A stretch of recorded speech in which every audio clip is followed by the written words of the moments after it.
vai ficar bem legal. É muito bom ter essa visão dos Legal. dois lados, assim, porque o advogado geralmente é visto como o cara que atrapalha, né? Mas eu não gosto dessa visão, não. Eu Exato. gosto sempre de ser o viabilizador. E aí é bom que a gente tem alguém aí que pode contribuir ali Mas com você uma sabe que visão. isso está no meu contrato com a Marcela, né? É Eu não vou Ah, discutir o é? verdade. aspecto jurídico. É o mínimo é Ah, falar mal de advogado, né, Roberto? Essa é a condição Exato. inicial para Eu só aceitar. falei que se vier para o viés jurídico, minha conexão cai. Eu chuto aqui. É verdade. bota desculpa no provedor, né? Fala que, putz, Isso. caiu aqui. A gente vai ter que desconectar rapidamente. Mas, Não, mas ó, vai ser bem legal, vai ser bem legal. e você, Vitor, o que eu queria muito, assim, quando desse para a gente entrar nesse assunto, para a gente abordar um pouco essa sua visão de fora, né? Porque Uhum. você já teve muitas experiências legais fora, e isso para a Uhum. gente é muito bom, a gente não tem muito essa ponte, né? Assim, tem quem está mais dentro do assunto, quem busca artigos, busca coisas de fora, mas assim, eu acho que você tem, como nasceu aqui, vive o nosso dia a dia, você sabe comparar, né, Uhum. as dificuldades que a gente Sim. enfrenta aqui internamente com as facilidades de fora.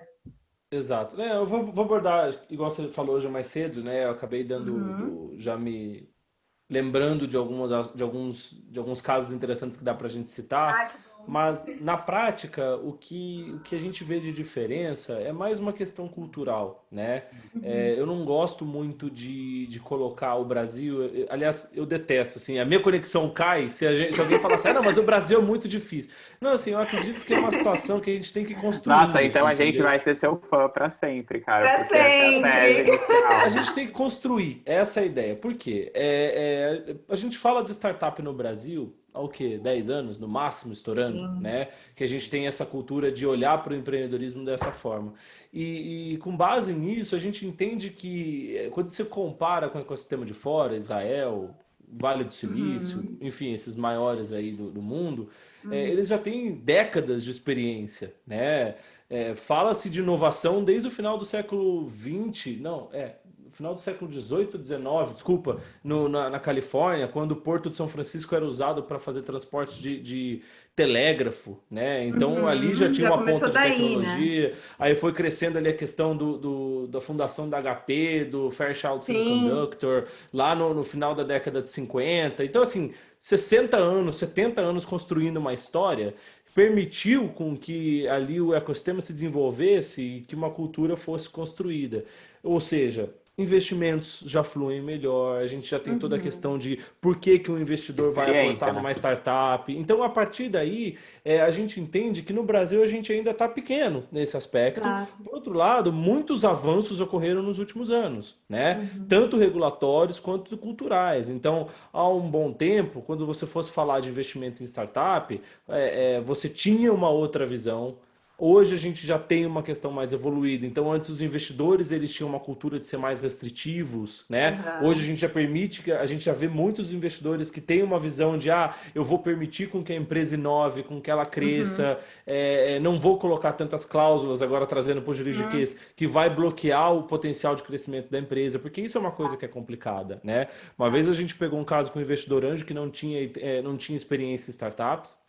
O investimento em startups era o primeiro, a Uhum. primeira que ele estava investindo, e a grande questão ali foi que é o seguinte, ele colocou tanto direito, mas tanto direito, mas tanto direito no contrato, que parecia, primeiro, ele estava colocando 10 mil, tá? Parecia que ele estava Nossa! colocando, Um milhão parecia de que ele estava reais. colocando mais que 1 milhão, e os fundos de Aham. investimento que iam entrar naquela startup depois, que ela já estava crescendo a ponto de ir para um fundo, não Sim. queriam fazer nenhum aporte, porque ela falou assim, ó, vou colocar 2 milhas aqui, esse cara colocou 10 mil, tem os mesmos direitos que eu. Exatamente, como que Sabe, faz? Aí, aonde eu coloco que é uma das situações mais importantes, é isso aí. Porque muitas vezes o investidor anjo, quando ele entra, ele faz um investimento, ele faz um aporte pequeno, e nesse investimento ele coloca numa cláusula ali que ele não vai ser diluído no negócio. Quando ele isso é coloca que ele não vai terrível. ser diluído, ele matou o crescimento da empresa dele. Exatamente. Aquela coisa de um pedaço menor de um bolo maior, né? Tem até E aí o ditado, né? o que eu falo sempre é o seguinte, que o pessoal tem que tomar muito cuidado nessas rodadas de investimento, porque pode ser o dinheiro mais caro da vida deles. Por Exatamente. quê? Ele vai entrar com um valor onde ele está recebendo um aporte por uma parcela significativa do negócio dele. Lá na frente ele não vai conseguir ser diluído, ele não vai conseguir sair, e vai ficar com mico no negócio. Exato. Gente, Exatamente, eu acho que a gente deu uma papeada aqui inicial. Deixa eu ver mais ou menos. A gente está aqui, ó, em 23 pessoas. Eu Deixa acho que a eu, gente pode então. começar, né, Marra? Vamos abrir, né, Pedro? Vamos abrir. Sim. Ó, gente, eu sei que quem chegou aqui estava escutando, a gente estava meio que no meio do caminho, mas não é isso. A gente estava só aquecendo os motores para todos chegarem. Então, bem-vindos aqui. Eu agradeço a presença de todos. Daniel aqui nos abrilhantando. Todo mundo aqui, Fernando, Laís. O Rodrigo também está aqui, né, Rodrigo? Estou aqui te vendo. Gente, sejam todos bem-vindos. Maria, chegou, Kátia. Obrigada pela presença de todos. Eu e vice-presidente Pedro, a gente vai mediar, mas é claro que está aberto a perguntas de todo mundo. Na hora de direcionar as perguntas, inclusive, a gente pode abrir o microfone para aquele que perguntou, então isso vai ser tranquilo. Mas a gente vai deixar um pouquinho mais ao final, só para a gente conseguir abrir com calma e entender aqui com quem a gente está conversando, para trazer as experiências dos nossos convidados e poder enriquecer aqui o debate, tá? Então, hoje a gente vai falar sobre investimentos em startups. A gente trouxe aqui o Vitor, advogado, então ele pode trazer aqui uma visão um pouco mais jurídica, claro, aliada a toda a experiência que ele tem, e o Roberto, mais do mercado de investimentos em si, que vai trazer também um outro lado para o nosso debate. Então, a gente gostaria de abrir aqui a palavra ao Vitor e depois ao Roberto, para eles se apresentarem primeiramente, e aí vamos dar início ao nosso bate-papo. Vitor, então, por favor, pode se apresentar e vamos embora. Oi, pessoal, boa tarde, tudo bem? Obrigado aí, Marcela, Pedro, toda a comissão que viabilizou o evento hoje. É sempre um prazer para mim fazer parte. Para mim, fazer parte ficou feio, né? Mas para mim, fazer parte desse tipo de iniciativa, né? Porque lá atrás, quando eu optei trabalhar com startups, com empreendedorismo, inovação, eram muito escassas essas oportunidades, né? De poder trocar ideias, de poder trocar experiências. E hoje, até como a gente estava conversando agora há pouco antes do evento começar, a questão da cultura já se desenvolveu e é sempre um prazer poder ajudar os profissionais do direito que querem entrar nesse meio ali a desenvolverem o conhecimento para tanto. Não sei se você tinha falado antes que era para me apresentar, né? Então não sei se é para fazer isso agora, mas eu vou fazer. Vitor, deixa eu só te interromper e você pode se apresentar e na sequência falar por que você acabou indo para esse caminho. Isso, uma boa. Eu acho que é um bom encaixe. Eita, todo mundo não precisa tem fazer tempo uma hoje, terapia coletiva. Não, tô brincando. Meu nome é Vitor Cabral Fonseca. Hoje eu trabalho no Tozini Freire, que é um escritório full service. A gente tem ali várias áreas, né? Todas as áreas do direito praticamente. E fui um dos responsáveis por, em 2016, ajudar a construir uma área voltada para startups e inovação, junto com um sócio naquela época. Eu acabei levando minha carreira muito para esse lado da inovação e do empreendedorismo e da tecnologia, o que me fez, em 2018, ser convidado para hoje coordenar um programa de inovação do escritório, né? Então, a gente está tentando desenvolver novas formas de praticar o direito e atender nosso cliente. E, obviamente, a tecnologia faz parte disso como uma viabilizadora, e hoje eu estou à frente dessa iniciativa no escritório, mas eu não abandonei, claro, a interação com startups, enquanto advogado, né? Então, eu participo de alguns casos ali que envolvem startups, principalmente algumas grandes empresas que começam a olhar para esse mercado também, a querer investir, fazer parcerias, corporate venture, open innovation. Então, eu diria que hoje eu sou um advogado exclusivamente nesses casos e também responsável por coordenar o nosso programa de inovação. E aí, respondendo a pergunta do Pedro, tentando ser rápido, o que é difícil, eu costumo ser prolixo quando esse assunto começa. Eu fui desde o meu segundo ano de faculdade, eu me formei na USP de Ribeirão Preto, né? Desde o meu segundo ano de faculdade, eu já optei por ir para um caminho relacionado à tecnologia e à inovação por meio de uma dica que um amigo meu deu. Ele era muito envolvido em Startup Weekend, essas competições de empreendedorismo que eram feitas, ainda são feitas, né? Com bastante frequência. E eu estava meio desanimado ali, não sabia muito para qual área que eu ia, que eu não tinha me encontrado ainda. E aí, trocando uma ideia com esse amigo, ele falou assim, olha, por que você é um cara que gosta de tecnologia, você sempre gostou de tecnologia, vai dá uma olhada numa coisa chamada startups. Aí eu falei assim, start o quê? Como é que a gente entende isso, né? Aí eu fui pesquisar, aquela pesquisa virou uma iniciação científica, que eu nunca terminei, porque virou meu TCC, que era sobre direito em startups. O meu TCC foi, acho que, o primeiro em direito em startups no Brasil, junto com o do Rio de Janeiro. Nossa, que um cara que fez demais. pela FGV do Rio. E aí, quando eu formei, continuei a enveredar por aí, fiz meu mestrado em tecnologia e ensino do direito. Foi quando, mais ou menos simultaneamente, eu entrei lá no escritório e até hoje eu estou ali, né? Então foi meio que uma área que eu encontrei, eu descobri que eu gostava dela e desde o começo eu falei, ou é isso ou eu não vou trabalhar com direito, porque eu Aquele não mundo tinha velho gostado de outra não. área mesmo. Não, na Uhum, prática não é só questão do mundo velho, né? Eu acho que eu achei uma área que eu gostava e fui uhum. em direção a ela, né? E o curioso é, quando eu falei agora há pouco, que a gente via poucas interações como a que a gente está tendo hoje, era uma coisa que desanimava, né? Eu costumo brincar que eu tomava muita portada na cara na época da faculdade. Professores não acreditavam.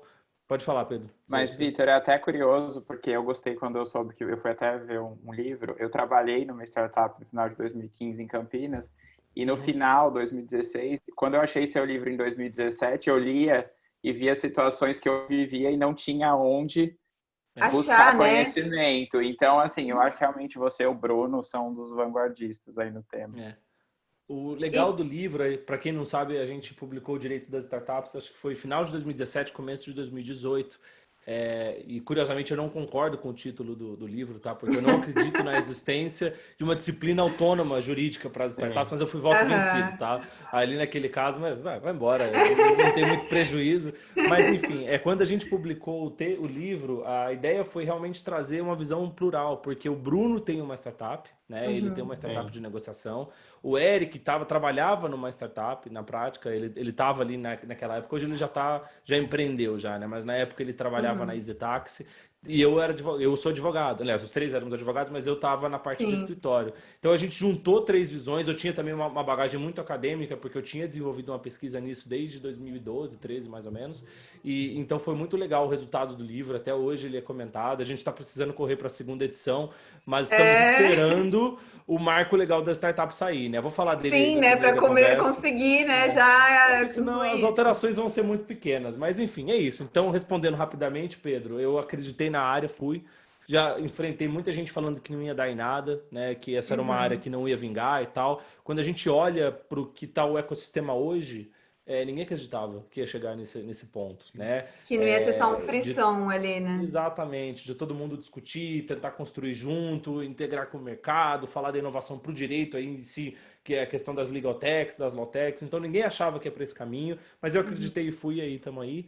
E estou disposto, claro, a sempre ajudar quem tem intenção em seguir por esse caminho, bater um papo Uhum. comigo, pode me adicionar no LinkedIn, eu dou a minha própria reinteração com a Marcela, né? Eu falo reinteração porque a gente se É, conhecia da época do colégio, é, foi, exato. foi dessa Por isso, forma, né? Então, né? assim, É. estou sempre à disposição, é só me adicionar lá, a gente conversa.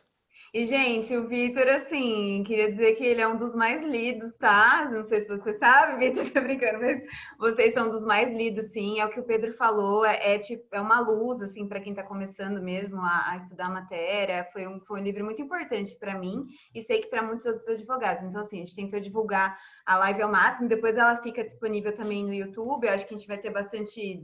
Tudo depende, né? Segunda, 6 horas, devem ter várias pessoas que gostariam de estar aqui, mas não estão. Então, vai ser legal depois a gente ver o feedback. E só dessa sua apresentação já me surgiram 3 ideias de mais lives. Então, você fica aí se cuidando, Vitor, que a gente vai precisar de você mais vezes. Então, Pode deixar, eu tô aqui. Eu tô em casa, tô de quarentena, podem ficar tranquilos, o escritório tá de home office, né? Eu espero não ter que correr risco durante a quarentena. não, então você se mantém aí. Agora, vamos lá, Roberto. Por favor, conta um pouquinho de você, um pouquinho da sua experiência para a gente começar. Tá bom. Eu sou o Roberto Neaime. Hoje eu sou sócio de uma empresa chamada B2Grow. A B2Grow é uma empresa que surgiu em 2017, quando eu decidi terminar minha carreira executiva. Então, eu já tinha percorrido todas as verticais. Nos últimos anos, eu era CEO de uma empresa multinacional luxemburguesa. E aí eu decidi largar tudo e ver como estava o mercado lá fora. Em 2017, eu fui para os Estados Unidos, fui fazer um curso em Harvard e no MIT. E de lá eu comecei a aprender um pouco de marketing digital e um pouco de inovação, comecei a olhar um pouco desse mercado, porque a minha bagagem sempre foi em finanças. Minha área núcleo sempre foi finanças e posteriormente gestão de empresas e reestruturações de empresas. E passado esse momento, eu vi esse movimento que estava acontecendo nos Estados Unidos, que era uma coisa muito legal, e era um momento que estava tudo muito, muito latente. E eu senti uma energia muito legal de trabalhar com esse momento de startup, porque eram pessoas jovens, eram pessoas correndo atrás de um sonho, completamente diferente do que a gente estava acostumado a trabalhar, que era processo de reestruturação e muita briga e coisas pesadas e discussões, problemas tributários, trabalhistas, etc. Então era uma coisa que estava começando e eu fiquei apaixonado por esse movimento. O nome da minha empresa, B2Grow, surgiu disso, era Business to Grow, então a origem é Business to Grow, que são negócios para crescer, isso era o que a gente acreditava. Quando eu voltei de lá, eu acabei sendo inserido num movimento que estava surgindo em Campinas, que era a Rede Global de Empreendedorismo, que posteriormente acabou se fundindo com a Campinas Startup e virou a Campinas Tech. Tá? Nessa época, a gente fundou uma associação também de investidor anjo. Tá? Então, éramos em 12 associados, cada um com a sua área núcleo. Então, tinha 2 caras de finanças, 2 de marketing, 2 de operações, logística, comercial, enfim. Era uma associação meio multissetorial, onde a ideia era trabalhar com investimento proprietário das pessoas e também com o smart money, e também usar as conexões que essas pessoas tinham no mercado para conseguir fazer com que os nossos investimentos crescessem e se potencializassem. Tá? Esse é um pouco assim um breve histórico da minha vida, tá? Ao todo hoje são 20 anos de carreira, então passando por diversas empresas, empresas multinacionais, empresas nacionais, e durante esse período eu consegui trabalhar, eu acho que eu até selecionei aqui para a gente discutir mais para frente, 3 momentos interessantes e 3 situações diferentes de investimento, né?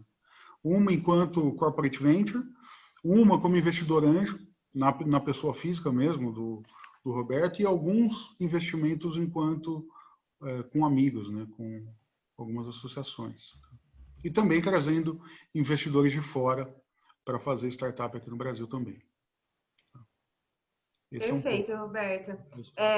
São pontos realmente que a gente ia começar falando, até ia perguntar essa visão de vocês, né? Como tanto você quanto o Vitor vêm de uma vanguarda desse setor, como que vocês veem essa evolução, né? Como que eram os investimentos antes, se ele era um pouco mais familiar, amigos, ou se a coisa sempre foi um pouco de cada. Essa visão, assim, se está mais difícil hoje, se não está. E claro, se der para vocês darem uma pitadinha sobre a visão de vocês, agora em crise, né? A gente em crise por conta da pandemia um pouco mais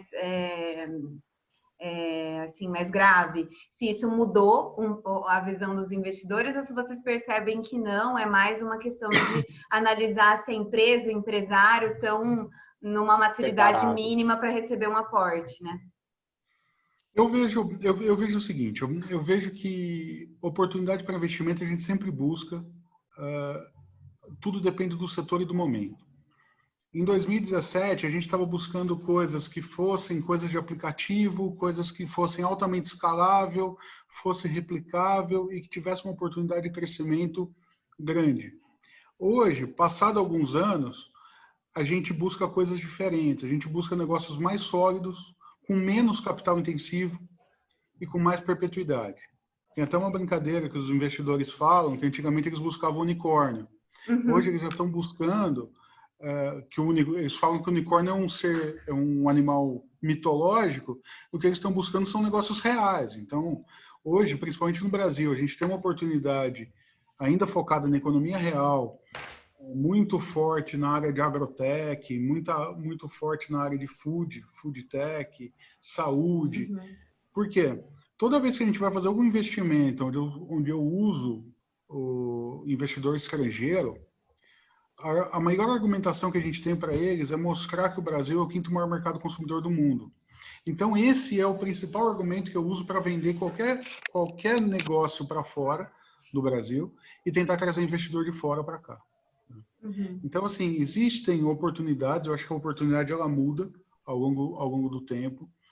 alguns anos atrás virou meio que moda falar que você tinha uma startup, que você queria fazer um investimento em startup, mas muitas das pessoas acabaram fazendo esse tipo de investimento sem mensurar o risco do negócio. Então, assim, é o que eu falo, quando você é investidor, você não é sócio de um negócio, ou seja, você não está na gestão dele. E muitas vezes, quando você põe teu nome em contrato social de uma empresa, você passa a ter o risco de um sócio gestor. E o investidor não quer isso. Então, Isso dá uma afastada um pouco, né? Completamente. Eu acho que o Vitor, nessa perspectiva, consegue trazer algumas alternativas e dores aí do viés jurídico. Aí eu acho que seria legal ouvir o ponto dele. Eu acho que o interessante quando a gente olha para a evolução do ecossistema no Brasil é aquilo lá que a gente estava conversando um pouco antes, né? A gente tem menos tempo de experiência no mundo das startups que alguns outros ecossistemas mais conhecidos que o nosso, como, por exemplo, o Vale do Silício, Israel e por aí vai. Então, é o momento da gente construir nossa cultura empreendedora e isso envolve também as relações de investimento e, por que não dizer, também as questões que envolvem jurídico, né? Porque, querendo ou não, no final do dia, a gente está falando de um contrato que precisa ali de um olhar jurídico, precisa proteger as partes e tal, mas como que aquele contrato, como esse documento pode atuar como algo que potencialize a inovação de uma startup, né? E a partir daí, a gente olha para o desenvolvimento do ecossistema mais recente e entende que está todo mundo evoluindo, tanto do lado dos investidores quanto das startups. Vou dar um exemplo, alguns exemplos, né? A gente vê a questão do mútuo conversível, tá? Para quem, só fazendo uma página para trás, o mútuo conversível é um dos contratos mais utilizados para investimentos em startups. Ele é basicamente uma dívida, né, que pode ser paga, assim, sem juridiquês, tá? Eu sei que eu tô falando para um monte de advogado, mas basicamente, trocando em miúdos, ela pode ser paga com equity, né, com participação societária naquela empresa, e ela foi vista, o mútuo conversível foi visto como uma alternativa viável para que essas startups captassem aportes de investidores, principalmente em todas as suas fases, né? Claro que em algum momento a gente está falando de uma empresa que pode receber um investimento direto em participação societária, mas no começo a gente vê bastante utilização do mútuo. E ali, nesse mútuo conversível, a gente vê um reflexo de duas coisas. Primeiro, o estágio da empresa que está captando, e segundo, os anseios, as expectativas das duas partes, mas principalmente do investidor, refletido nas cláusulas daquele contrato, que é o que a gente chama, academicamente falando, de mecanismos de controle, né? Basicamente, por exemplo, o Roberto é investidor de uma startup, ele vai colocar dinheiro numa startup XPTO, a princípio ele vai ser credor daquela empresa se ele utilizar um mútuo, porque é um contrato de dívida, só que no momento em que ele realmente for converter aquela dívida, ou seja, quando ele for entrar no contrato social da empresa e se tornar sócio da empresa, ele vai ter um relacionamento inclusive mais próximo. E tanto antes quanto depois da conversão, ele vai poder exigir alguns direitos. Por exemplo, assento em conselho de administração, ou pode exigir que ele realize aportes periódicos, né? Então, vou colocar 1 milhão, mas eu vou fazer 500 mil agora, 250 depois, 250 depois. Por exemplo, ele pode exigir que o empreendedor lhe forneça informações sobre o negócio periódicas, né? Balanços, relatórios, etc. Ele pode exigir vetar operações. Só que o que a gente tem que entender? Startup, ela não é um ente estável parado, certo? Ela cresce. E ela cresce muito rápido. E conforme ela vai crescendo, notoriamente, às vezes, né, mas na maior parte das vezes, o volume de investimentos vai mudando também, vai crescendo também, e o perfil dos investidores vai mudando. Então, o Roberto é um investidor anjo, daqui a 6 meses aquela startup vai estar com uma conversa com um fundo de Venture Capital, por exemplo. O fundo de Venture Capital, diante das regras da CVM, por exemplo, ele tem obrigações de gestão onde ele investe. Certo? Então tem lá na instrução CVM que regula os FIPs e fala o seguinte, o gestor do fundo tem que ter uma participação, o fundo tem que ter uma participação na gestão da empresa que ele investir. Basicamente ele está falando o seguinte, o fundo tem obrigação de participar do dia a dia dos negócios da empresa. Tá? A partir daí a gente tem que entender que o investidor anjo entrou antes, ele tem ali o seu rol de direitos, o fundo vai entrar depois e também vai ter um rol de direitos. Como que a gente faz essas duas pessoas conversarem? né? Por quê? Como a gente estava conversando antes também, a gente precisa entender que não faz sentido você travar a empresa, principalmente nos seus estágios iniciais, se o aporte não for tão grande. Isso vai impedir que a empresa cresça. E aí, se você vai investir numa startup, você quer que ela cresça, né? Senão não faz sentido, né? Você colocar dinheiro numa startup. Então, tudo isso a gente vê como uma compreensão cada vez maior das partes envolvidas, advogados, empresas, investidores. Isso é muito benéfico para o ecossistema, porque a gente consegue construir um mecanismo seguro que garante as duas partes e obviamente todo mundo ciente dos riscos, né? Eu costumo sempre brincar que a empresa também tem que fazer uma due diligence no investidor, né? Ela tem que entender se aquele investidor está acostumado a trabalhar com startup, se ele funciona, porque se ele for trabalhar, por exemplo, se a empresa for trazer um investidor só por conta do smart money, que é aquela questão do aconselhamento e tal, muitas vezes, aliás, inúmeras vezes eu já vi isso acontecer, ela busca investidores que às vezes não têm experiência no ecossistema de inovação, como o Roberto tem, por exemplo. Sabe o que vai acontecer? Aquele investidor vai achar que está colocando dinheiro numa poupança. E vai pedir um monte de travas para garantir a segurança dele. Só que essas travas vão matar a empresa também, né? O que não pode deixar acontecer. E a evolução da cultura, e aí vem o papel das entidades, até como as comissões da OAB, para falar com os advogados, mas eu vou além.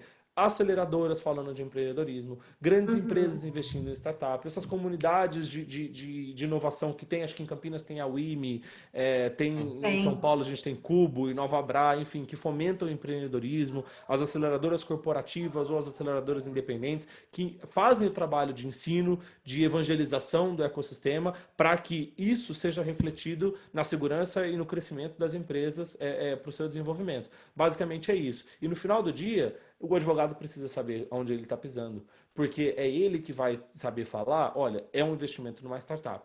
Só que tem algumas coisas que você pode abrir mão, outras não, e você precisa ter noção disso. Não adianta o advogado que está pro lado do investidor vir falar assim, olha, coloca um monte de trava aqui nesse contrato. Ou o advogado que está do lado da empresa fala assim, não coloca nenhuma. E vai ficar nesse cabo de guerra para sempre, né? Isso não é saudável. E conforme a gente vai evoluindo, entendendo como funciona o empreendedorismo, pegando a experiência do lado de fora, que é um outro assunto que a gente pode falar lá na frente, a gente vai conseguindo construir um ecossistema que tem mais condição de crescimento. E como o Roberto falou, só para encerrar, né? É um mercado enorme, né? É um mercado gigantesco. A gente não pode ignorar isso. Exatamente. Roberto, você tem alguma pontuação? Só complementando, Vitor. Eu acho que essa mudança da cultura do investidor brasileiro para o investidor americano, eu acho que é uma coisa que ainda vai demorar um tempo para mudar. Porque o americano, ele sabe tomar risco. O brasileiro não. Normalmente, quando a gente vai fazer um investimento, que seja anjo, que seja seed, o processo é um processo muito burocrático, de como olhar o número das empresas, de fazer um valuation, e o investidor quer realmente muita garantia, porque o brasileiro ele não sabe perder. Então ele não está, vamos falar assim, ele não está sujeito a perder dinheiro, coisa que no mercado americano é uma coisa super comum. O cara sabe quando ele está investindo numa startup, ele sabe que ele pode ganhar muito, mas ele sabe que o risco de perder também é grande. E eu acho assim, uma coisa também que o Vitor lançou luz aqui, é que se você pega também um advogado, por mais bem intencionado, estudioso que ele seja, se de fato ele não está habituado, assim como quem está pelo investidor, acaba às vezes ou travando a empresa depois no futuro, ou inviabilizando às vezes um investimento ali que poderia ter acontecido, mas foi tanta trava, tanto vai e vem, que a coisa não foi ao final e se perdeu o timing, né? Porque essa coisa da evolução também é muito rápida, você precisa terminar aquela negociação.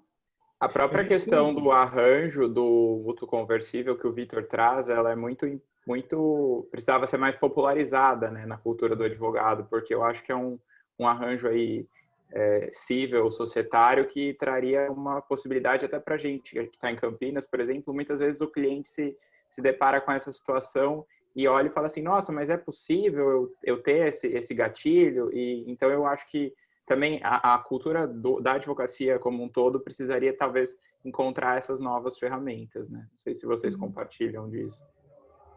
Sim, a gente viu recentemente algumas evoluções legislativas. Eu vou falar um pouquinho do marco legal das startups, mas antes disso a gente teve ali o contrato de participação que veio pela Lei Complementar 155. Nenhuma delas é perfeita, tá? Primeiro porque a gente tem ali uma inspiração muito clara nas notas conversíveis nos Estados Unidos, né, que são um instrumento bastante utilizado lá. Aqui no Brasil a gente não tinha um par para isso, então a gente viu no mútuo conversível uma boa alternativa. Também não é um contrato perfeito, tá? Vocês não têm noção da quantidade de empreendedores que se assustam quando quando chega o conhecimento deles, desculpa, de que aquele é um contrato que tem um vencimento e tem que ser pago, né, que o investidor pode cobrar de volta em determinadas situações. Eles falam, mas é só um investimento, ele pode me cobrar, eu tenho que pagar? Sim, tem, é um contrato de mútuo conversível, né? Isso é uma das coisas que às vezes assusta, né? Às vezes eu dou mentoria em aceleradoras, os empreendedores com o olho desse tamanho, assim, nossa, mas ele vai poder cobrar de volta? Pode, mas aí tem toda aquela questão, né? O investidor vai cobrar de volta, ele está acostumado, ele sabe o que acontece, porque às vezes cobrar de volta é maléfico para os dois lados, né? Exato. Então, entender ali toda a dinâmica do que é o mútuo conversível faz parte também, né? Não é só o empreendedor, e aí eu vou puxar um pouco o lado dos advogados, é o seguinte, ele tem sempre uma ideia de que é tudo muito simples. Às vezes mas Justamente. às vezes não, entendeu? Não é que tem que ser muito Na complicado maioria ou das muito vezes, não. simples. Tem que ter ali uma proteção mínima para os dois lados. Então não Exato. vamos sair fazendo. Claro, uma empresa que tem ali uma noção de que está com a casa em ordem e tal, você pode fazer um contrato mais padronizado para ela, que ela vai utilizar. Aliás, é até recomendável, porque no ciclo de vida de uma startup, ela vai conhecer 1, 2, 3 investidores, e o recomendável é que todos aqueles investidores, se tiverem o mesmo nível de aporte e tal, tenham direitos parecidos, né? Ou, por que não dizer iguais, né? Para evitar conflitos lá na frente. A gente já pegou startups com mais de 10 investidores anjos, cada um com um rol de direitos diferentes. Era um inferno. Nossa. Porque você teve que trazer todo mundo para a mesa, negociar, aí, putz, agora vamos eleger um para ser o representante dos investidores anjos perante a empresa, enfim. Mas tudo isso vem de um trabalho que precisa ser feito também de entender como funciona esse ecossistema, né? E aí, escolher o mútuo conversível, você entende que não tem uma outra alternativa no Brasil hoje, né? Tem o contrato de participação, mas aí tem uma questão de tributação muito forte ali, uma limitação De risco negocial que a própria trabalhista, lei traz. eventualmente, né? Exato.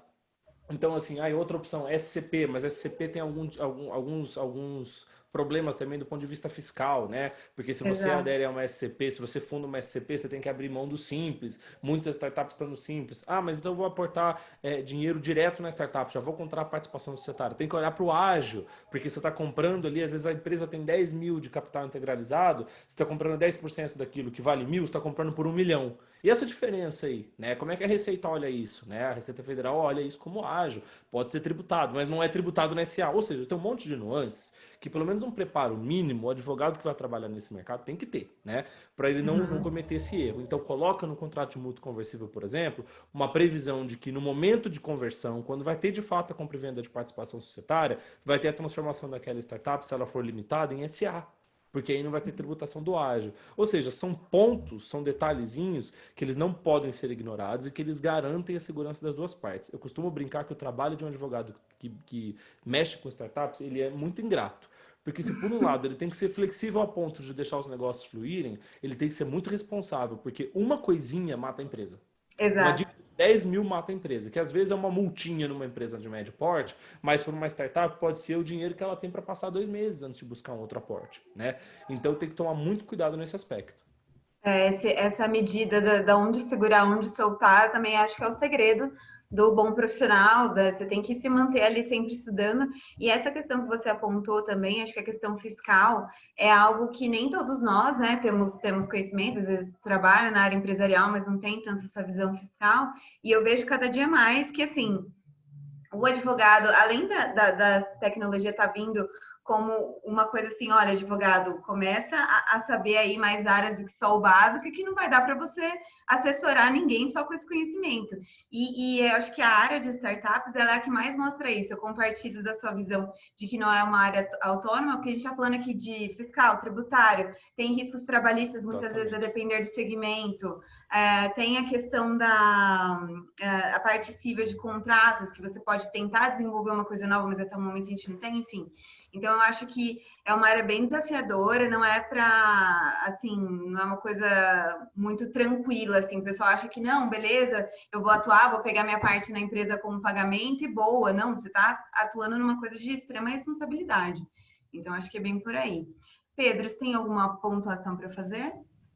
Na verdade, o que o Vitor traz em relação a esse equilíbrio, né, da gente encontrar uma forma de garantir direitos ao cliente, não matar a empresa, é algo que eu que já venho do societário antes do startup aí começar a acontecer, eu percebo que é um desafio para mim mesmo, porque às vezes eu acho que eu estou sendo minucioso em um excesso e que isso realmente acaba inviabilizando negócios, mas e também eu acho que isso é um desafio de tanto quando você atua em empresas de potencial de escala escalável, quanto até em planejamento sucessório, etc.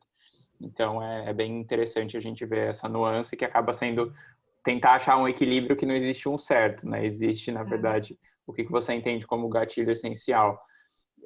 Eu não sei, Márcio, se você fez algum roteiro, mas eu queria ver uma comparação nesse momento do Vitor, mais e também do Roberto no segundo momento, em relação à questão dos ecossistemas, como ele enxerga a questão do ecossistema brasileiro versus outros ecossistemas que Era a minha próxima pergunta, na verdade.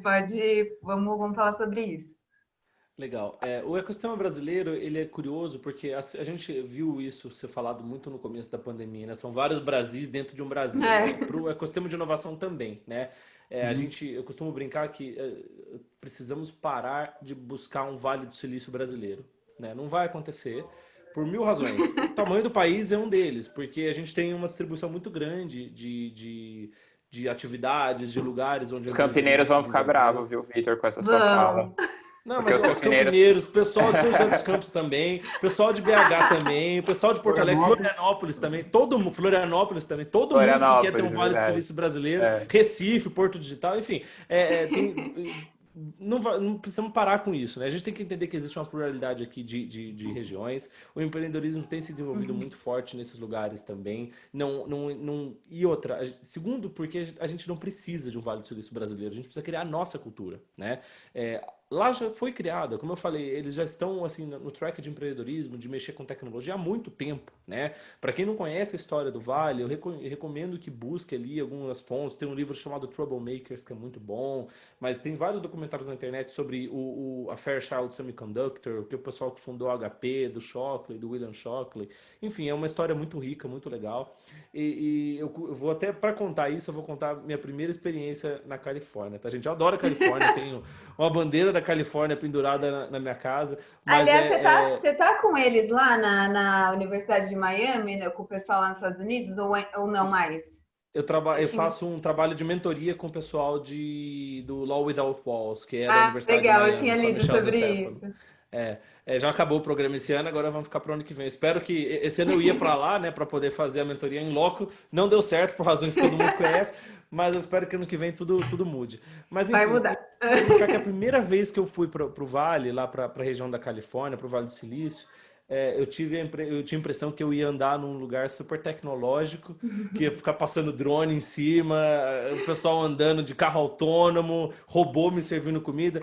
Você vai para lá, você vê um lugar como qualquer outro, que tem empresas com uma cultura diferente empresarial. Mas não existe essa história, esse mito de que é um lugar super tecnológico. Não, as pessoas estão focadas em produzir, entregar e fazer as coisas acontecerem. E uma coisa curiosa é o seguinte, o senso de você trabalhar junto, de você entender o sucesso do Vale do Silício, você busca em alguns elementos. O jurídico é um deles, né? Todo o arcabouço regulatório que se construiu ao longo dos anos, das décadas, no Vale do Silício, permitiu com que o empreendedorismo lá se desenvolvesse. Tem um artigo muito bom chamado How Law Made Silicon Valley, né? Que explica justamente essa questão, né? Quais são as mudanças legislativas que aconteceram lá para viabilizar o empreendedorismo. O senso de entrega, de trabalho em comunidade também é muito presente lá. O Roberto é investidor, não sei se ele já fez esse experimento, é muito interessante. Você tem uma rua lá chamada Sand Hill Road, né, que fica em Palo Alto, é onde está todos os principais fundos de investimento de venture capital que existe. Mas é engraçado, você abre o Google Maps, está um do lado do outro. né? Tem um hotel e todos os fundos em volta. Esse fica pensando, tem mais capital aqui nessa tela do que eu vou ter na minha conta bancária no resto da vida. Então, assim, são coisas que você percebe ao ver o Vale do Silício operando, que você entende por que ele é bem sucedido. Mas eu repito, é um erro a gente tentar replicar aqui. Então, a gente tem a nossa própria cultura, a gente precisa desenvolver ela aqui dentro. E dentro disso, também existe a parte do papel do direito nisso. Então, permitir com que as empresas prosperem é um papel regulatório. Aí entra ali marco legal das startups e atuação dos advogados. E também as empresas entrarem com uma consciência de como elas operam em comparação com o ecossistema de lá. Um exemplo que eu dou é basicamente o seguinte. Lá fora, uma empresa que está captando, sei lá, 500 mil dólares, certo? Ela tem um contrato padrão dela, que eles têm até um número de emissão, uma nota conversível de 1,5 páginas. Se você é um investidor, você vai chegar para conversar com aquela empresa, você vai pegar aquele papel e você decide se você assina ou não. Mas a empresa não vai ficar negociando anos esse aporte, né? Eu já vi deals aqui de 100 mil, 200 mil, que levam 6 meses para serem negociados. Isso não pode, é custoso para a empresa, para o advogado, para o investidor. É uma coisa que é para ser mais simples, né? É para ter ali uma certa padronização, é para fluir melhor. Lá fora a gente já tem essa cultura. Então é uma das coisas que a gente tem que trazer para cá, né? Que é entender o lado da startup. O investidor precisa ser também alguém que olha para a startup e fala assim, não, vou aceitar esses termos aqui para não travar muito. E a startup também precisa ter a cultura do não, né? Fala, olha, eu preciso desse dinheiro, mas eu não vou com esse investidor porque ele já tá me dando problema agora. É assim, batata, gente. Vai dar problema lá na frente. Então, assim, se na negociação já tá problemático, qual que é a ideia de que você acha que vai ser melhor lá na frente, entendeu? Então, saber escolher os investidores também escolher a startup, a questão de você olhar muito para o time, eu acho que é uma coisa que o Roberto pode falar melhor, né? Mas olhar menos para o negócio, mais para o time, então você aposta no jockey e não no cavalo, a gente vê startups que pivotam e continuam super bem sucedidas, mas entender também os pontos fora da curva, né? Não existe um playbook para você trabalhar com startups. Eu já vi empresas que tinham 6 meses de duração serem adquiridas por outras empresas maiores por milhões de dólares, e já vi empresas que estão ali há 10 anos tentando fazer a mesma coisa e não conseguem, né? Então, entender essas nuances e se preparar para as imprevisibilidades é fundamental. Pega o vesting, por exemplo, né, que é um contrato de opção de compra com colaboradores da startup. Numa dessa, um investidor, que ele ao longo do tempo, né, ele se estende lá por 3, 4, 5 anos oferecendo participação societária para aquele beneficiário. No meio do caminho, pode vir uma empresa com um term sheet, né, com uma carta de intenções e falar assim, ó, eu compro sua empresa desde que você não tenha pendências no seu capital social, no seu cap table. E aí, o que você faz com aquele vesting? O contrato precisa já prever a possibilidade de uma venda da empresa, de um evento de liquidez, né? Assim como os contratos de investimento também, para não ter essa questão tem um obstáculo aqui que vai inviabilizar o negócio. Mas eu acho que o Roberto pode falar um pouquinho melhor sobre isso. Então, Vitor, o que a gente sempre olha quando a gente vai fazer investimento, eu olho 3 coisas. A ideia, o time e a execução. E o principal desse aspecto é justamente a execução. Por quê? A gente já quebrou muita cara de fazer investimento em empresa muito early stage, em startup muito no início, onde você via que a ideia era maravilhosa, o time era fantástico e a hora que você punha o dinheiro, a execução ia embora. Ou seja, a execução não era coerente com aquilo que se tinha planejado e tudo aquilo que se tinha projetado. Tá? Então, essa é uma dificuldade muito grande nossa de conseguir entender como que a gente consegue desenhar essas peças de maneira correta. Né? Então, o que é mais importante? É mais importante a ideia? É mais importante as pessoas que estão ali? Ou é mais importante o investimento? Entendeu? Essa é sempre uma dúvida que a gente tem, e quando você entra para fazer uma avaliação de longo prazo, como você falou, teve algumas situações que a gente foi fazer um investimento, ficou tanto tempo discutindo o contrato, que a startup morreu antes de receber o investimento. Isso aconteceu já com a gente. O que eu queria colocar, Vitor, puxando um gancho, tem o Matheus aqui, ele fez uma pergunta que eu acho que... A gente ia abrir para ele aqui depois. É o seguinte, ele coloca, mas assim, eu acho isso importante para entender o caminho.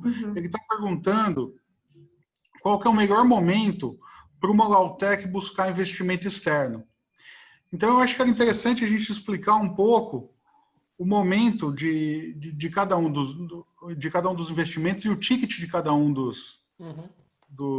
Isso vai ser uma boa visão para trazer, né? Mais concreta. Eu vou até procurar um gráfico aqui para ver se eu consigo compartilhar a tela. Tá. Só um minutinho, gente. Peraí. Não, beleza. E até, gente, deixa eu só complementar aqui, caso vocês também queiram abordar isso nesse mesmo momento. A gente queria entender como que o investidor olha, né, para o empresário quando ele vai buscar esse investimento. Então, há uma exigência de que ele tenha requisitos mínimos, do tipo, olha, sem esses requisitos aqui, esquece, você nunca vai conseguir o investimento de um investidor profissional nisso, você só vai conseguir realmente de family and friends. Como que é visto isso perante o investidor? Tipo, ele precisa ter uma estrutura contratual, por exemplo, já feita? Então, assim, eu queria entender um pouco o lado de vocês. As expectativas, né? Eu acho que isso depende muito do momento que a startup está vivendo. Por exemplo, se ela é uma empresa muito early stage, ou seja, uma empresa que está muito no início, não adianta a gente tentar exigir uma estrutura robusta, porque ela não vai ter. E aí é o que eu brinco com todo mundo. A grande dificuldade disso é você fazer um valuation em cima de um PowerPoint, que é uma coisa que não é realizada, ela é uma projeção. E em cima dessa projeção, ela pode ser que ela se realize ou não. E isso vai depender necessariamente do time da execução. Por isso que a gente volta sempre para aqueles 3 pilares, que é a ideia, time e execução. Se a empresa ela já está numa fase... Qual é o grau de romantismo, né? Se a empresa já está numa fase um pouco mais madura, aí sim, aí a empresa começa a ter um valuation, ela começa a ter alguns controles internos, ela já começa a ter as obrigações entre os sócios, ela já começa a ter as responsabilidades muito bem definidas. E quando ela já está numa fase de captação, vamos falar, uma fase pré-IPO ou uma fase indo para um fundo de private equity, aí sim, aí o investidor pede um balanço auditado, ele pede uns números consistentes, é feita uma due diligence para avaliar o risco do negócio, para avaliar o que existe de pendência, o que existe de passivo na empresa. Então, eu acho que são estágios completamente diferentes. E, Roberto, deixa eu só te interromper um pouco. Eu queria agradecer também que o Daniel Brinkstein está aí, né? Presença ilustre, alto nível aqui. Oi, Pedro. Aí, muito Daniel, obrigada, Daniel, pelo prestígio. Tudo bem? Tudo bom. Deixa eu só dar uma boa noite aí para vocês, parabenizar pelo evento, agradecer os palestrantes, viu? Eu estou acompanhando aqui e aprendendo com vocês. Eu, em nome da diretoria da subseção, agradeço muito a vocês pelo evento, pelo trabalho que vocês têm feito na comissão. Muito obrigada, Daniel. Sua presença é uma honra para nós, né? Professor de civil de metade de Campinas, né? Apenas essa relevância. Obrigada, Daniel. Viu? Boa noite. Valeu, Daniel. Eu coloquei aqui, acho que uma imagem que eu gosto bastante, né? A versão mais completa dela está num livro bem completo de Venture Capital do Cumming, né? Mas basicamente aqui dá para entender melhor, né? Tá em inglês, desculpa, mas eu vou tentar passar aqui para vocês. Geralmente é como a gente vê a evolução de uma startup e do ciclo de vida dela em relação aos investimentos ao longo do tempo, né? Sim. Aqui no começo é o que eles chamam de Valley of Death, né? O Vale da Morte, é quando ela está mais em risco de falir, né?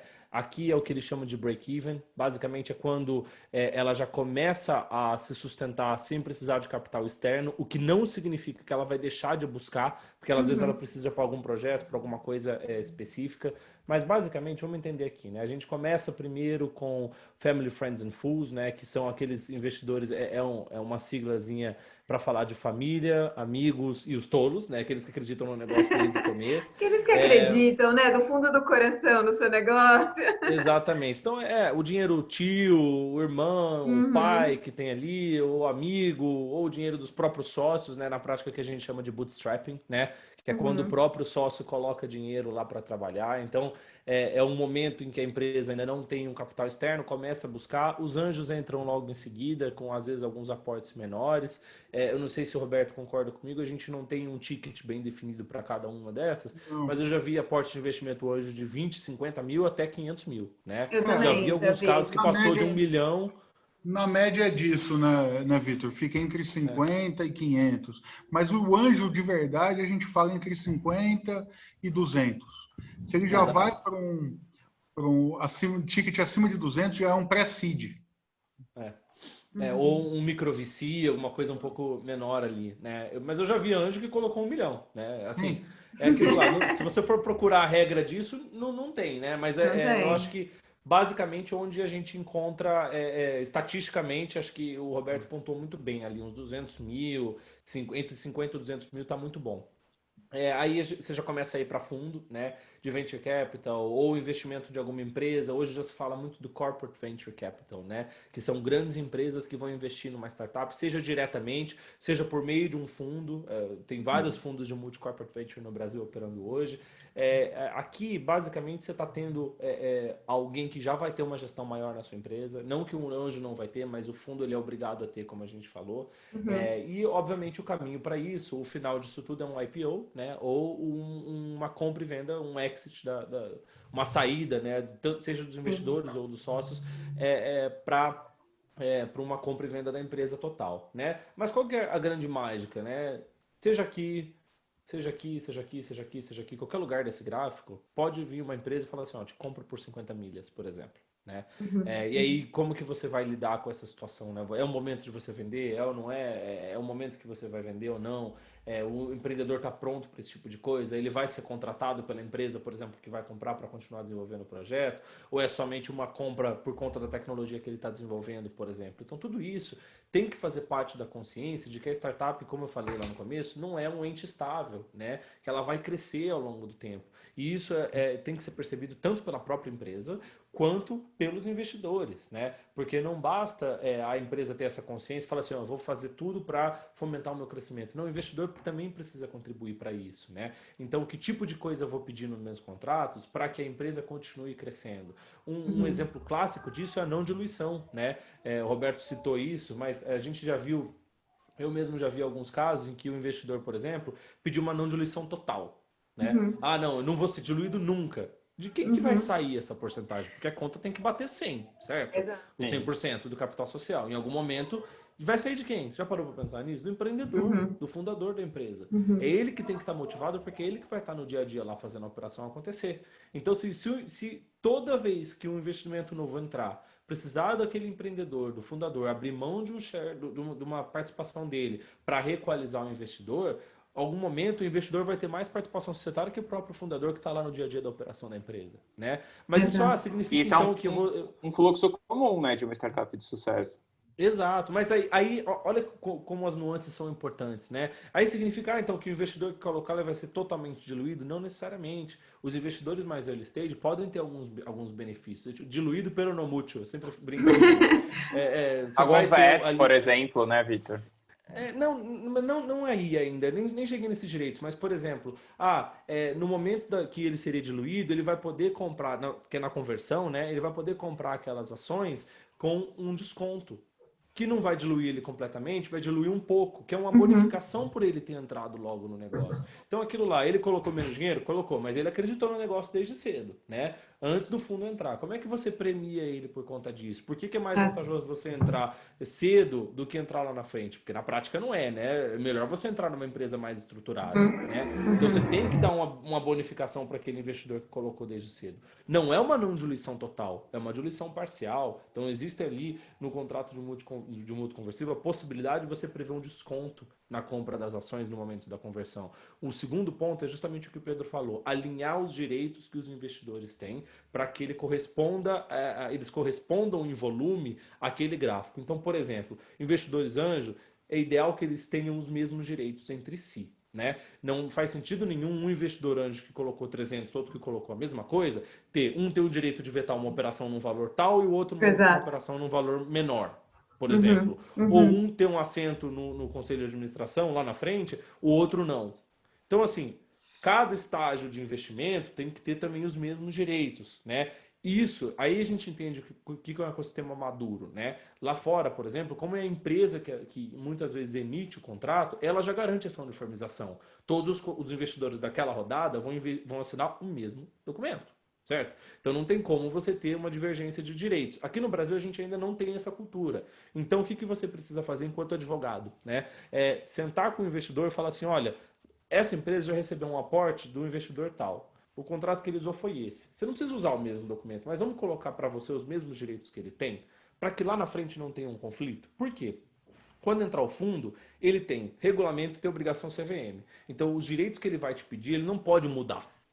Alguns sim, outros não, mas a maior parte, o core, o núcleo deles, ele é obrigado a exercer, né? Então o que acontece? Ele não vai ter ali uma maleabilidade para falar assim, vou negociar, não vou querer essa cadeira no conselho de administração, não vou querer esse direito de veto, nada disso. Então ele é obrigado a colocar. Quando ele vai olhar, fazer a due diligence da empresa, fazer a auditoria e olhar para os mútuos conversíveis que foram firmados antes dele entrar, ele vai ver de quem que ele vai ser sócio.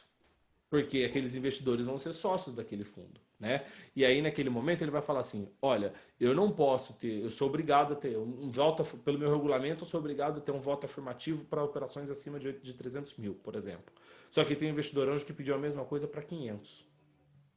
Nossa, né? E aí fica, como é que faz? Né? Então, alinhar tudo isso é fundamental desde o começo e tentando responder a pergunta do Matheus. Matheus, não tem uma resposta, né? Tentando responder já dizendo que não tem uma resposta. Né? Eu acho que, na prática, no momento, se você conseguir se manter com bootstrapping até um momento em que, olha, já temos o nosso MVP, já vamos conseguir capital externo para levantar, beleza. Inovação, gente, não se faz com pouco. A gente acha que faz, mas olha para uma startup. A startup vai lá, ela faz o MVP todo o capenga dela com o dinheiro dos próprios sócios. Quando ela precisa escalar aquilo, ela vai buscar o quê? Investimento externo. Então, às vezes as pessoas acham que inovação é fazer muito com pouco. Não necessariamente, tá? A empresa, às vezes, precisa levantar capital externo. O melhor do cenário seria, sou trilionário e não preciso levantar capital externo. Mas mesmo assim, é importante você ter outra visão, o cara do Smart Money, que vai te falar, olha, esse negócio que você vai trabalhar precisa olhar para esse detalhe, ou uma pessoa que vai contribuir além do capital financeiro, às vezes ele vai contribuir com o capital financeiro, mas ele vai trazer a parte intelectual também, uma ajuda de mentoria de negócio, isso é tudo importante. Então, assim, não existe um momento ideal, que eu vou te falar, olha, depois de 6 meses, ou MVP, nada disso. A ideia é que, assim, minha visão, o momento certo de você começar a captar capital externo, tá? Não precisa ser... você vai olhar para o seu fluxo de caixa, óbvio, e entender o que faz sentido do ponto de vista financeiro, mas também o que você vai ter que oferecer para o seu investidor. Um time confiável, como o Roberto falou, um negócio minimamente estruturado, e aqui entenda-se MVP, é basicamente um produto que venda, né?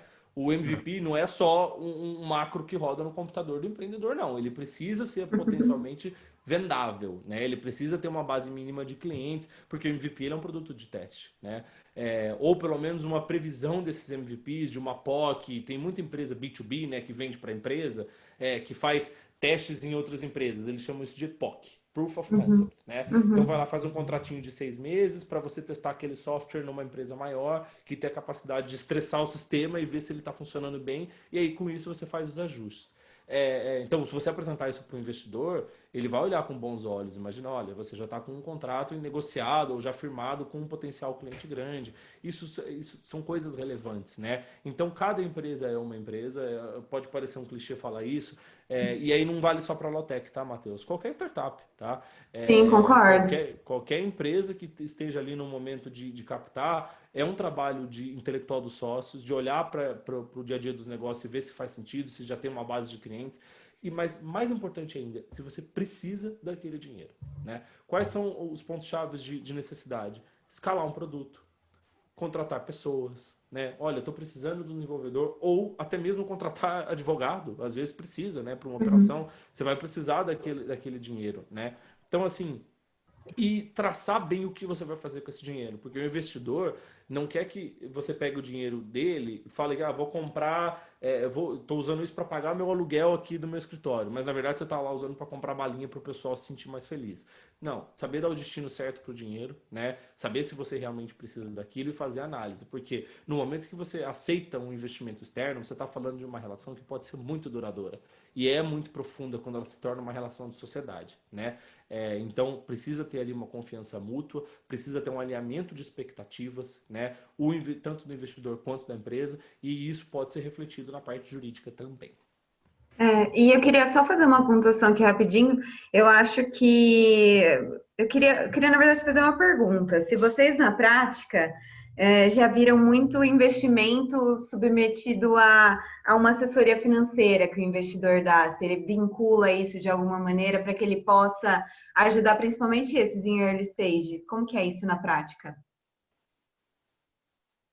Roberto, você já viu alguma coisa assim? Como assim assessoria financeira? Não entendi a Você pergunta. dá o aporte, mas também oferecer para ele Indicar a uma. realocação do recurso, né? Isso, para você, assim, ajudar ele a utilizar aquele dinheiro de uma maneira mais inteligente, como se fosse uma, Então, uma, né, uma mentoria, uma assessoria. na verdade, eu acho que todo investimento, assim, para o investidor começar a olhar, ele olha o pitch deck, né? Então, ele olha aquele documento simples, um Canvas, um pitch deck, vendo como funciona a modelagem do negócio propriamente dita.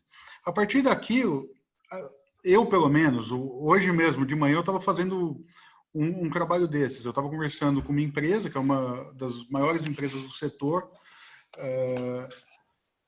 e a gente está negociando um aporte de um investidor estrangeiro. Hoje eu mesmo estava trabalhando em cima de uma modelagem para buscar novas oportunidades de recursos, ou seja, de receita para a empresa, através do modelo de negócio já pré-estabelecido. Então, a gente estava trabalhando ali de uma maneira onde a gente conseguisse modelar o negócio para conseguir agregar margem ali dentro, para justificar o investimento que estava vindo de fora. Por quê? Uhum. Porque ele estava pedindo um ticket de investimento de 10 milhões de dólares, que para o negócio dele fazia sentido, mas como o setor dele é um setor que foi muito afetado pelo Covid, e ele imagina que o setor dele vai estar em plena retomada em agosto do ano que vem, ele precisava de um dinheiro para passar esses próximos 12 meses e fazer o negócio crescer, o negócio dobrar de tamanho a partir de 2021. Isso é uma coisa que já estava no planejamento estratégico dele, tá?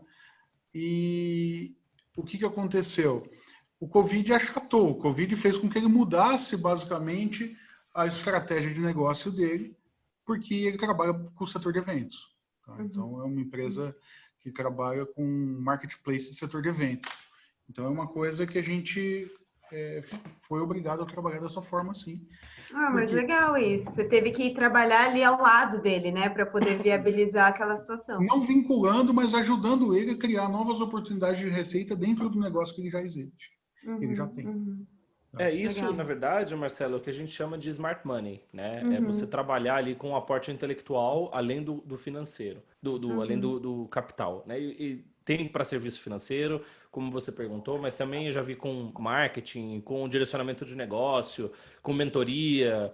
A única coisa que precisa ficar muito clara nesse aspecto, tá? E aí, trazendo ali o papo para o jurídico de novo, é o seguinte: não existe integralização de capital social por serviços, né? Então, como você vai colocar isso dentro do deal é muito delicado. Na maior parte das vezes, o smart money entra como um plus, né? Ele não faz parte de algo que pode ser cobrável, Algo tanto por parte da concreto, empresa. né? Exato. Então, às vezes, você pode até ter ali uma cláusula num contrato à parte de prestação de serviço de mentoria, gratuito ou não, que envolva ali as duas partes, mas ele não pode ser vinculado. Obviamente, eu estou falando assim, muito genericamente, tá? Cada caso é um caso, como tudo no direito, a gente precisa analisar toda a estrutura. Mas, de uma maneira muito rasa, é improvável que você consiga vincular esse trabalho à troca de participação societária. Então, eu já vi muitos mentores, investidores ou não, falarem assim: te pago, te dou mentoria em várias áreas se você me der 5% do seu negócio. Isso tem um grande sinal de alerta aqui, tá? Precisa ser muito discutido, conversado, para que isso não gere um problema jurídico lá na frente, né? Mas é comum, né, o smart money acontecer. Aceleradoras fazem isso, investidores anjos às vezes fazem isso, né? É comum você, às vezes, buscar o investidor, sei lá, uma startup do setor de educação, vai buscar alguém que é um empresário do setor de educação ou que trabalha ali, já foi secretário, alguma coisa assim. É comum isso, né? Só que nesse caminho, como eu já falei lá no começo, é importante também que a empresa busque alguém que esteja acostumado a investir em startups. Que ele traga o smart money, mas que ele também conheça o que é a cultura de uma startup. Então, já aconteceu, era um caso de uma startup de medicina, uma health tech, né, que eu já tive contato. Ele buscou um médico super bem sucedido que que poderia dar um direcionamento para ele no negócio, só que aquele médico nunca tinha investido numa startup. Ele botou ali cláusula de não diluição, um monte de coisa, e a gente resolveu assumir, resolveu não, a gente foi contratado para assumir o caso, justamente quando ele estava dando problema com o fundo que ia entrar, porque o fundo não queria de jeito nenhum conviver com essa situação lá dentro. E o investidor não queria de jeito nenhum abrir mão desses direitos, né? Então teve que fazer todo um trabalho de cultura. Chama, ó, senta aqui, vamos tomar um café. Ó, pedaço menor, do bolo maior, você pode ser diluído e mesmo assim ter mais dinheiro, tudo isso. É comum para startup, se você fizer isso, ela não vai conseguir crescer. Então, assim, são coisas que precisam estar bem alinhadas, né? Eu gosto muito dessa expressão. Alinhamento de expectativas é fundamental para que o negócio flua, né? Sua empresa pode ter, ela é potencialmente algo que vai te dar muita alegria ou muito trabalho. E se ela te der muita alegria, vai te dar muita alegria mesmo, do ponto de vista financeiro, né? Mas ela também pode dar errado. Muita startup dá errado, né? E isso precisa ter, tá na consciência das pessoas. O Roberto até fez um comentário aqui, ó. Ele falou: existe muito investimento vinculado. Eu tive contato com uma empresa que recebeu investimento, em que a maior parte do valor deveria ser gasto exclusivamente com marketing, sobre mentorias e participação. O empresário que me consultou já havia comprometido mais da metade do capital da empresa antes de sequer ter CNPJ. Essa é uma situação que eu acho que a gente já viu mais de uma vez na prática. É ou clássico daquela... em Campinas. Claro. No interior, assim, o cara da Unicamp chama o tio, vem de 50% da ideia que não existe, né? Exato. E uma outra coisa também, né? Você está num momento, numa euforia, onde você já colocou algum valor, você já contratou pessoas que estão acreditando em você ainda sem receberem nada, e aí você vendo aquele dinheiro ofertado, você aceita o contrato do jeito que ele vier, sem assessoria jurídica, assina, depois resolve. E aí, na hora de receber mais investimentos, etc., acontece o que o Vitor pontuou aqui. E aí eu vou fazer um comentário, só fugindo um pouco aqui, mas eu acho que é um comentário pertinente, que é a mediação, né? Eu acho que ela vem como um método aí de resolução de conflitos inevitável, né? Nesse ponto, né? Onde entra uma pessoa, sai pessoa, você vai ter que sentar e acho que cada vez mais ter essa habilidade, né? De mediar esses conflitos. Exato. Mas assim, é ideal que a gente não chegue nesse ponto, né? Que você consiga trabalhar ali já desde o começo com as expectativas alinhadas, né? E entender esse grau de crescimento da empresa, eu acho que é muito interessante. A questão que o Roberto falou aqui de investimento vinculado, ela é muito comum. Eu não vejo com muitos maus olhos isso. Acho que é importante você ter ali um direcionamento do recurso, né? Falar, olha, eu estou fazendo um aporte para poder expandir esse produto aqui e ali, ou para poder lançar essa ideia, alguma coisa assim. Mas é claro, né? Não é, ó, tô com uma ideia de fazer algo revolucionário. Todo dia, quando você trabalha com startups, todo dia você conhece uma ideia que vai revolucionar. Às vezes mais de uma vez por dia. Então, eu brinquei, se todas as ideias que me apresentam que fosse revolucionasse, eu ia girar mais que máquina de lavar, né? Porque não é bem assim, né? Às vezes, e às vezes é triste, porque o empreendedor vem com um brilho nos olhos, você acabou de atender, conhecer uma empresa que faz a mesma coisa que ele, e ele fala, isso aqui é super inédito. Só que assim, vamos pontuar, às vezes o ineditismo não é tão importante, às vezes o foco tem que estar na execução. É mais, né? Você tem que colocar o negócio de pé, saber fazer melhor. Então, assim, não deixar desanimar nesse ponto e saber planejar certinho. Claro, prevendo essas imprevisibilidades, né? Pivotar, mudar e ter a consciência de mudar. Porque às vezes o empreendedor ele é tão teimoso naquilo que ele acredita que tá todo mundo falando o contrário.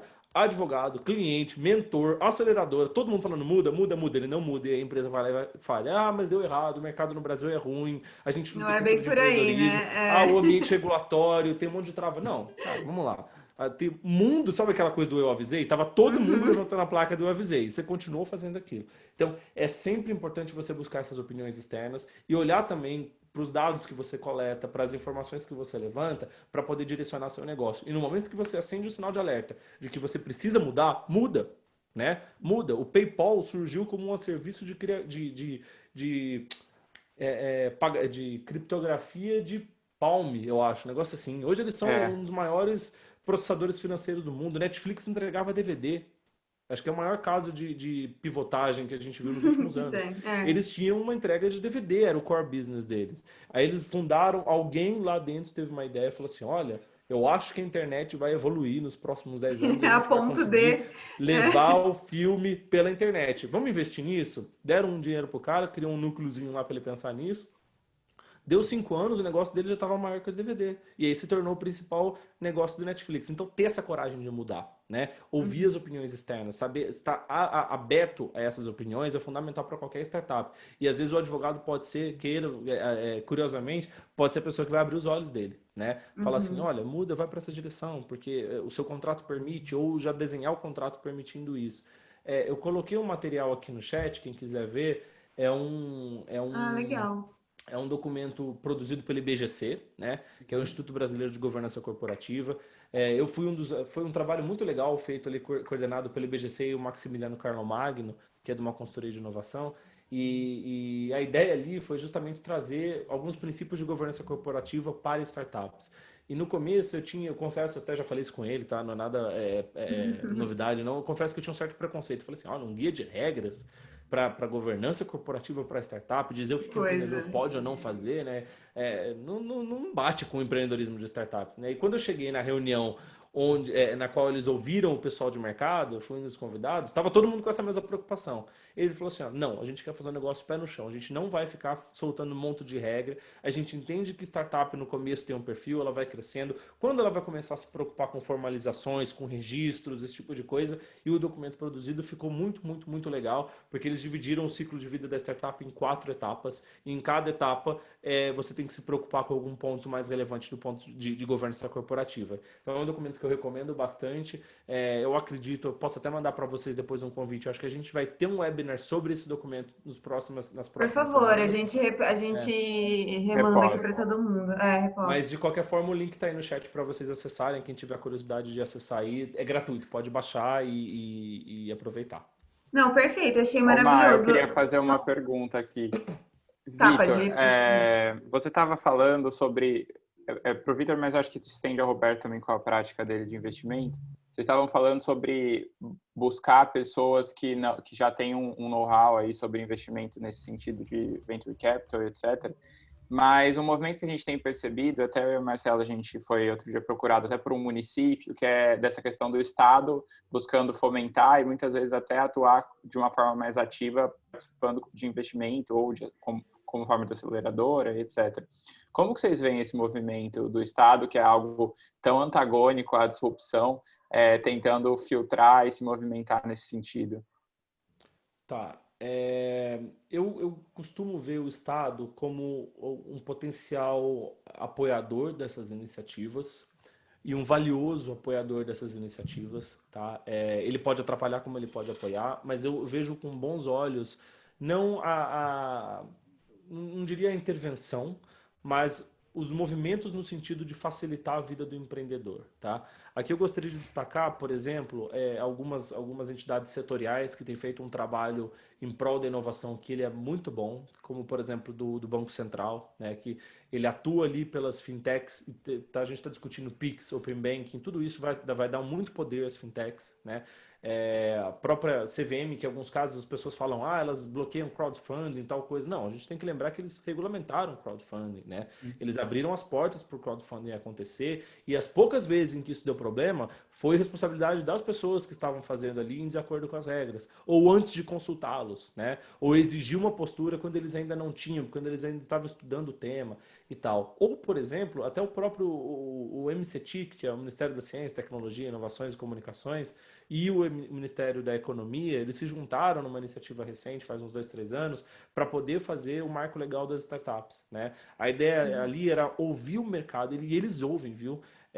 Vou dar alguns exemplos, mas assim, eles ouvem mesmo o mercado e como que a gente vai produzir um ambiente regulatório para startups que resolva os problemas. E ali a gente discutiu relações trabalhistas, a gente discutiu relações de investimento, a gente discutiu definição de startups, que é uma coisa que eu não gosto da ideia, mas em algum momento, se você vai oferecer benefícios para as empresas, você precisa ter um arcabouço, né? Você precisa ter minimamente um enquadramento. A gente discutiu também questões de concorrência, de compras públicas, né? Para você fazer relação de compra e venda com o Estado. Então, esse papel de fomentador da economia, ele é importante para que o Estado ajude os empreendedores a prosperarem.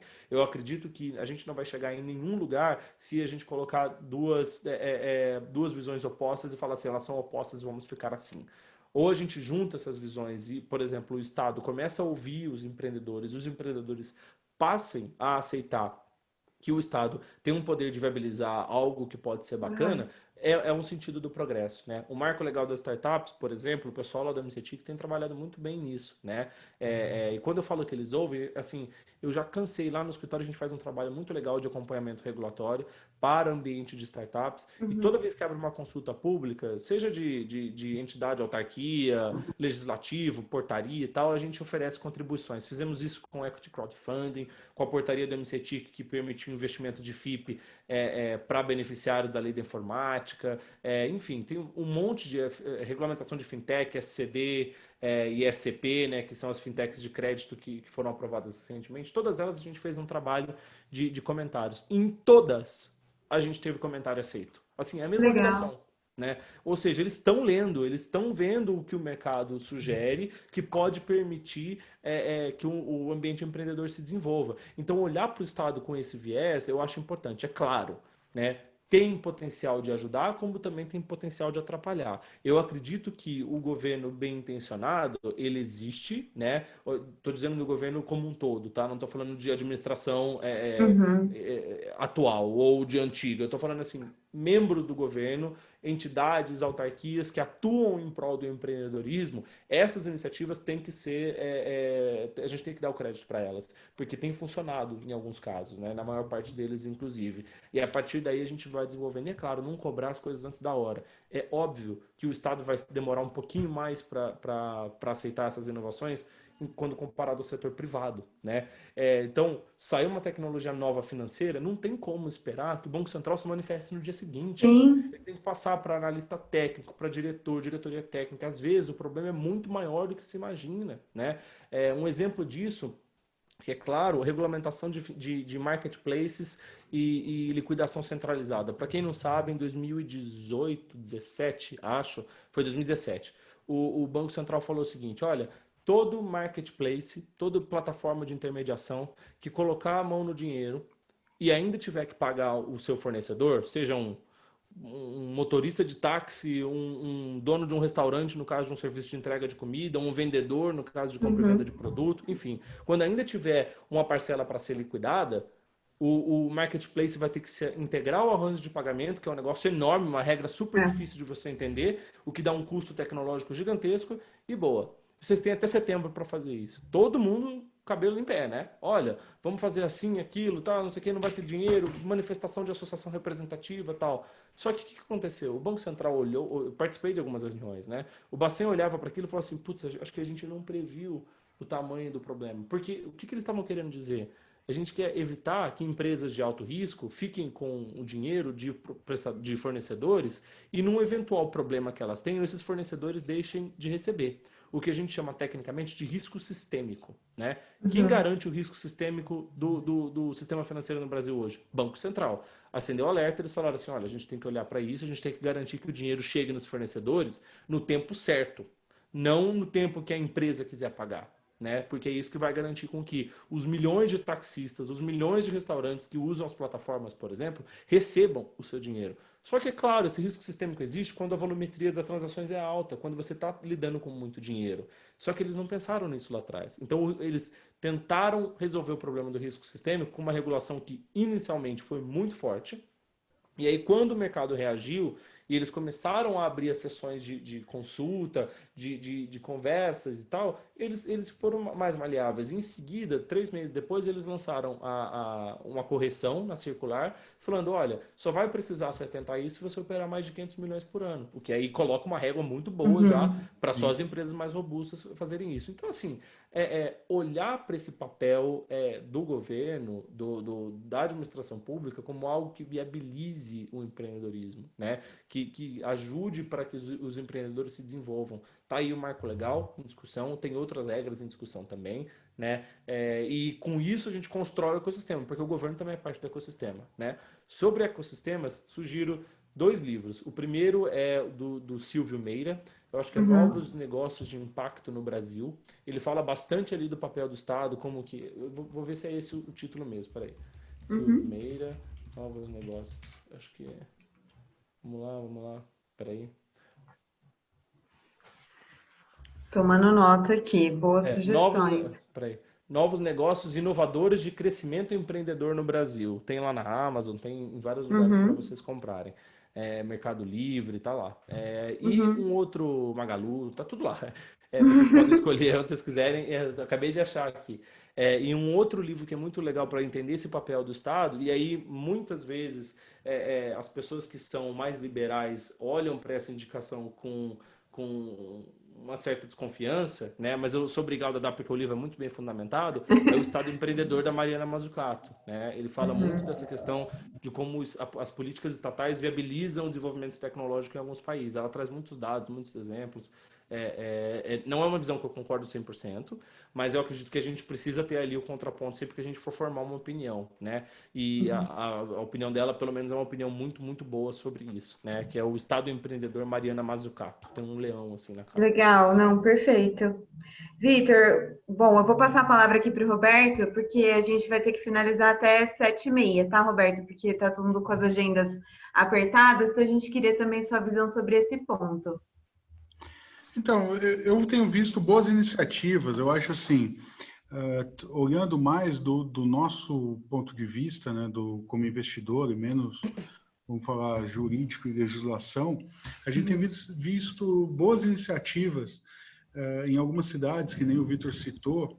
A gente tem hoje algumas cidades empreendedoras. Você tem um material da Endeavor, que é aquele índice das cidades empreendedoras, que é um material bem legal.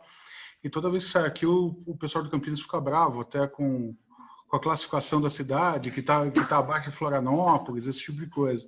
Mas, assim, eu tenho acompanhado de perto esse movimento em Campinas e a gente tem visto o papel do pessoal da prefeitura, né, citando bem o caso de Campinas, que tem feito grandes esforços para tentar viabilizar todas as oportunidades que eles têm de melhorar essa questão do ecossistema. Então, assim, eu tenho visto alguns esforços e algumas coisas bem interessantes acontecendo aqui, principalmente na nossa região.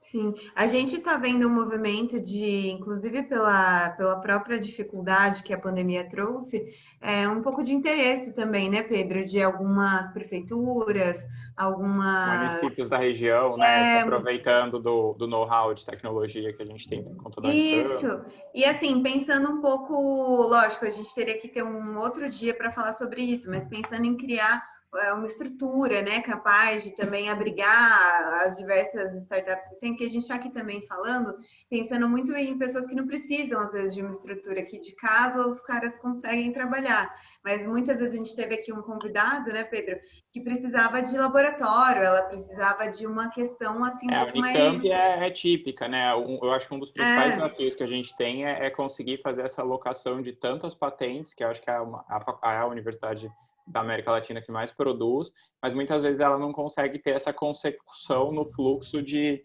tornar isso um negócio, né? Eu tenho uma cliente que atua na área de cosméticos e ela está há uns 2, 3 anos patinando, ela tem coisas incríveis, assim, já várias farmacêuticas tentaram, mas é toda a insegurança, né? Que o cara tem o preparo técnico, mas ele não tem esse contraponto na perspectiva empreendedora. Exato. Eu acho que esse é um desafio. E depois, assim, também não é o foco hoje, né, Roberto, mas a gente até pensou em fazer um crossover entre a nossa comissão e a comissão de recuperação judicial e falência, para a gente ver também os erros, né, dos empresários que levam a uma fatalidade, a uma situação de crise. Então, depois também a gente vai querer abordar isso para que ninguém caia nisso. O Vitor aqui pontuou uma hora, né, que é a questão de você, às vezes, ser avisado às vezes, ou pela sua própria equipe ou por um consultor de fora, tipo, não continua aí, que vai dar problema, e na verdade você continua e chega na reestruturação lá com o Roberto, que é onde você está atuando agora. Tomar essa decisão é sempre muito pesada para o empresário, né? O empresário entender que ele está, por exemplo, com um negócio fora de um mercado, ou que ele está que ele tomou uma decisão que levou o negócio dele para um aspecto onde está consumindo caixa, ou está levando aquilo para um problema tecnológico que ele não vai ter viabilidade futura, é sempre muito, assim, precisa de muita maturidade para tomar essa decisão e entender... E pouco ego também, né, Roberto? Um pouco de ego. É o que eu falo também, teimosia e resiliência são coisas que se misturam, né? Então, você tem que saber em que momento você está sendo teimoso e em que momento você está sendo resiliente, né? Inclusive, aqui queria aproveitar a presença, não sei se o Fernando Pompeu está aqui acompanhando de pertinho, mas, Fernando, a gente agradece a sua presença, estou vendo aqui sua janelinha desde o início, e a gente tem muito interesse em falar contigo nas questões pertinentes a ambas as comissões, a gente agradece demais a sua presença, também o doutor Iatarola está aqui nos abrilhantando, então a gente agradece muito. E, bom, Pedro, acho que vamos encaminhar para o final, né? A gente agradece muito a presença. Alguém tem alguma pergunta? Se quiser mandar no chat. Coisa no chat, precisamos finalizar, mas temos aí uns minutinhos. Vitor, você morava em Ribeirão e foi para São Paulo advogar? Foi esse o fluxo? Como é que foi isso? Não, eu comecei minha faculdade, os meus 2 primeiros anos de faculdade foram em São Paulo, no Mackenzie.